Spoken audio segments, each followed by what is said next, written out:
بسم الله السلام عليكم ورحمة الله وبركاته والعليا ولاشين آمن لك وفشيال وحن رأينا كيرا الله إن قبل لي يرهدو أفنان آذن وقصة إذا كشيء كيسر هانتي قفل بضمير لنا أي تعبتي قصيداس لكن أنا كي دمر هو يؤون نقن كرا قبل عير وآد ضبق علي برشاد الصومالية ما يقارن قفك بني آدمية إن وحرية دي سلية هي inay iyadu nafteeda xor u tahay maantana qaangaar tahay waxay ka hadlaysana wax iyada soo maray ay tahay ma yaqaanaan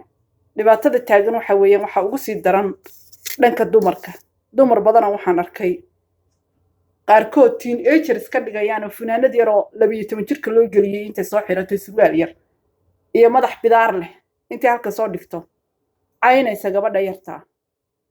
oo lee muxuu ahaa masayr baa ku hayay iyo ninka sidanaad muxuu ahaad ku tahay iyo ninkaad jeclayd iyo naag waliba ninkeeda way jeclayd markay guursanaysa dambe u guursatay jacaylku wax eeba ma aha afnaanse waxay ka sheekaysay qisadeedii dhabta ahayd iyo wixii soo gaariyay dhibkii soo gaaray ka sheekaysa inaad ku caydo ama halkan u soo fariisato ama aad muxuu ahaa in uga dhigto ma aha waad ku qaldan tahay afnaan run ahaantii waxay tusaale u tahay gabdho badan oo dhalinyaro iyada la eg bay tusaale u tahay maanta waxaa laga yaabaa gabdho badan oo iyada la egin arrintaas ku jiraan waxay u tahay dhiirigelin bay u tahay ma taqaanaan inteena badan ma naqaano waxa la yiraahdaa role model afnaan waa gabadha aad aragtaan asluubta ay leedahay waa gabadha aad aragtaan ixtiraamka ay leedahay waa gabadha aad aragtaan say waasuran tahay waa gabadha aad aragtaan sidii ilmaheeda yar u korsatay gabadheeda yarta quruxdeeda maasha Allah ilaahay u daayay hooyo aad iyo aad karti u dhaweeyaan laakiin nolosheeda waxa ay soo martay ayay Soomaaliya idiin sheegtay si aad ugu tusaale qaadataan inaad daba gashaan gabdhaha qaar ay waliba daba galaan dumarka qaar ee hooyooyinka u noqon karay arki karno inay daba galaan ma aha afnaan gabadha ninka ka qaaday xitaa anigu waan soo arkay website-keeda waan soo arkay xijaabka iyo cabaayadeeda markay wadatay sawirku fog yahay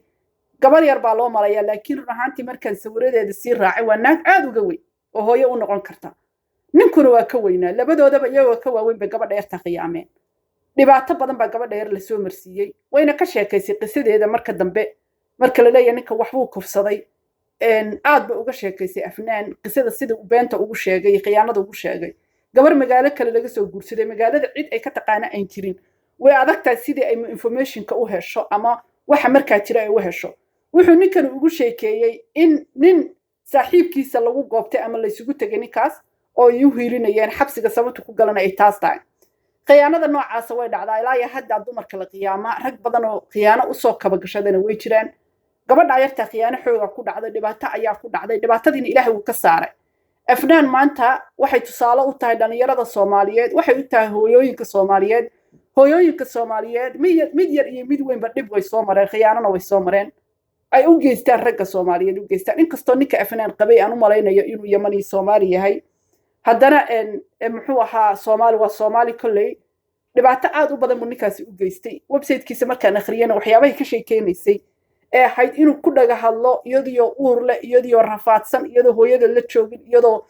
familkeedii ka fog dhibaatooyinka u geysanaya iyo dhaga hadalkii uu ku dhaga hadlayay waan soo arkay waana soo akhriyay waxaan ahay qof background-ka raadisa before ayna hadlin waxaa la yidhi intaada hadlin ka fiirso waan soo baaray arrimahaas oo dhan ninka iyo naagta arrintoodaba waan soo baaray afnaan waxaanay sheegayso waa ka dhab wayna soo gaartay ninkanina ma ay ogeyn inuu naag kufsaday gabar kufsaday war umay haynin wuxuu ugu sheekeeyey in ay nin saaxiibkiisa lagu goobtay sawirkana uu soo diray gabadhuna marka iyadoo arrintii ogaan oo arrintii maxkamaddii iyo xabsigii aan ninkii weli la gelinin oo ugu yaraan 2 sano uu bannaanka marayo oon dacwadda loo haysanin bay ninkii isfureen kadib markay isfureen ba arrintan si fiican u soo shaac baxday maadaama arrinta si fiican u soo shaac baxday wixii un bay Soomaali soo ogaadeen kadibna waa buuniyay kadibna waxay ka dhigeen inay afnaan been sheegayso afnaan horta qofka bini aadmiga markuu been sheegayo waxa lagu gartaa inuu marba hakado hadalkiisa hakado inuu marba candhuuf liqo inuu marba hadalka raadiyo laakiin afnaan inay been sheegin waxaad ku arkaysaa sida hadalka u tururuxinayso iyo say u rabto inay wixii ku jiray ay u soo saarto caloosha uga soo saarto hakad yar ma gelayso markay hadlayso si fiican bay hadalka u sheegaysaa si fiican bay macnaha wax caloosheeda ku jira u sheegaysaa qofkaas qof been sheegaya ma aha lama dhihi karo been bay sheegaysaa waayo hadalka hal xaba ma khaldayso say tahay bay u sheegaysaa gabadha yarta dhibaatada ku dhacday inay ku digataan dumarkiina Soomaaliyeed qaarkood siiba naagta la yiraahdo amal teenager ka dhigtay bidaarta dheer leh ilaa man ku dharta ciilkayga qabtay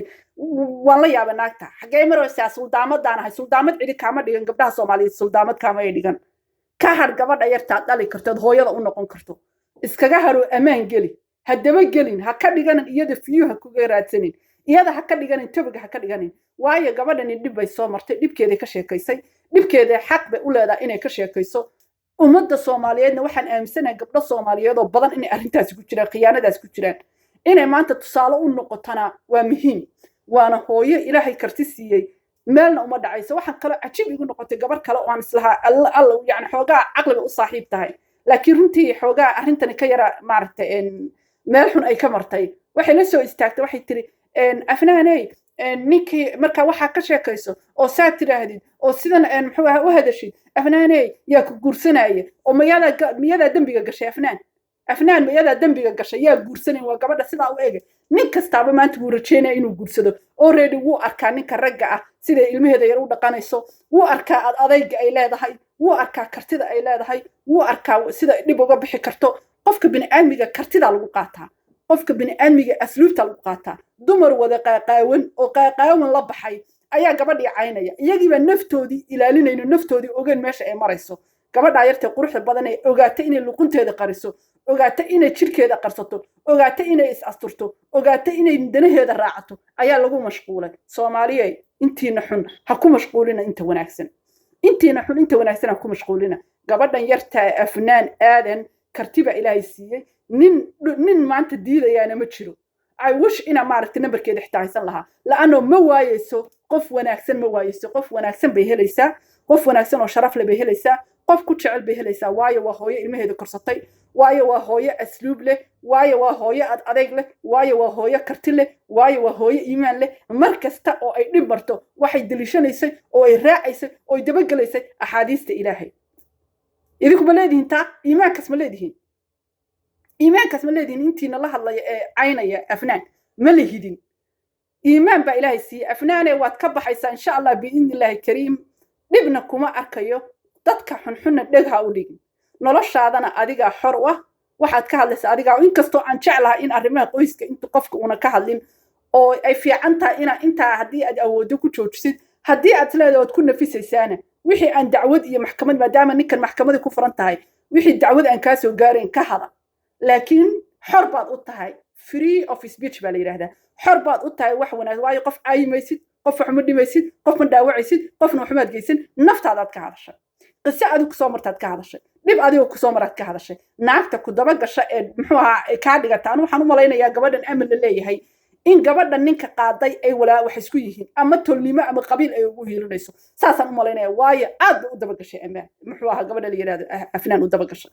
aad u daba gashay adaa jeclaa adaa sidan ahaa ninkii waali baad ku sheegtay muxuuna u waalay nin 14 jir kufsaday oo 14 iska badaayay dhowr gabdhood soo kufsaday ma waali baa u harsan waali ma harsan uu waalan Allah baa ka qabtay afnaanay hadii aad imaqlayso gabadhaada yarta ka ilaasho hadii dacwadaasi ay muxuu ahaa in aad tusto dawladda aad ku nooshahay gabadhaada yarta lama siinayo ninka waayo waxa jiroodo wax la yiraahdo muxuu ahaa co-parent labada waalid ay wada shaqeeyaan ayaa jira labada waalid marka wada shaqeynayaan waxa weeyaan in ilmihii ama weekendiga ama sabtida ama axadda ama maalmaha qaar in ninkii loo ogolaado gabadha yarta uu ka kaxaysanay ninka noocaasa waayo ninkaasi ma daynayo ilmihiisa yar ma daynayo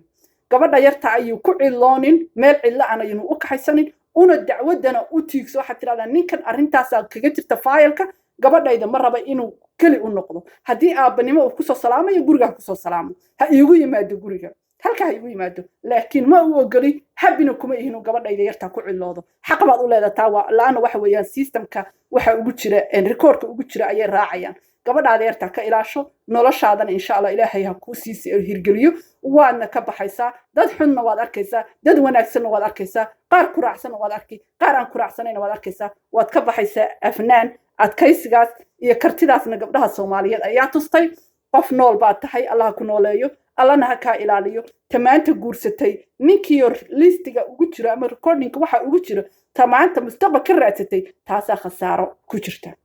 أنا ما فهم وايبة قف أركي سبا إن واحد سمينه saad beri kamaan ubad ugu dhalaysa ubadkaaga ma daynaye dumarka Soomaaliyeed qaar baa dalaq dhahaya meelaha xunxun marka ma garanayo waxay u guursatay xin iyo xasalad bay u guursatay laakiin way ka dambeynaysaa qofka bini'aadmiga markuu dhib geysto ceebtu way ku soo baxdaa qof aan dambi ka gelin marka dambi ka gasho oo dhibaato u geysato sidana ilaahay kuu ceebeeya qofka hadaa qiyaanto ilaahay subxaanahu wa ta'ala maalmaha kamida bay qiyaanadaada iyo beentaada soo baxdaa maalmaha kamida ayaa bulshada ilaahay kugu ceebeeya ninkii maanta afnaan dhibaato u geysanayay ilaahay subxaanahu wa ta'ala wuxuu keenay ayadiyoon keenin in ceebtiisa midiyaha ay timaado ilaahay subxaanahu wa ta'ala afnaan u hiiliye laana waxa weeye qiyaanu sameeyay maskiinad buu been u sheegay nin kasta oo gabar sidaa u qiyaama nin kasta oo muxuu ahaa daacadnimada ka faa'iideysta qofta dumar ah ee qof maskiina oo u daacada ka faa'iideysta yoom min al ayaam ba ceebtaasi ku dhacaysa maalmaha kamida ayuu meel aanan ka soo noqon karin ku dhacaya rabbi subxaanahu wa ta'ala ayaana kashifa rabbi ayaa kashifay iyada may kashifin markay ka sheekeynaysa waxay tiri mar raba arrintaas inaan ka hadlo laakiin yaa kashifay yaa soo helay ummadda Soomaaliyeed baa soo heshay ilaahu yana Soomaalina dabageliya rabbi الله بالله dad cajiibati ilaahay iska kiidaaye laakiin gabadha daaye afnaanay noolo إن شاء الله وأنا كبح يساعد إلى هذا والسلام عليكم ورحمة الله وبركاته.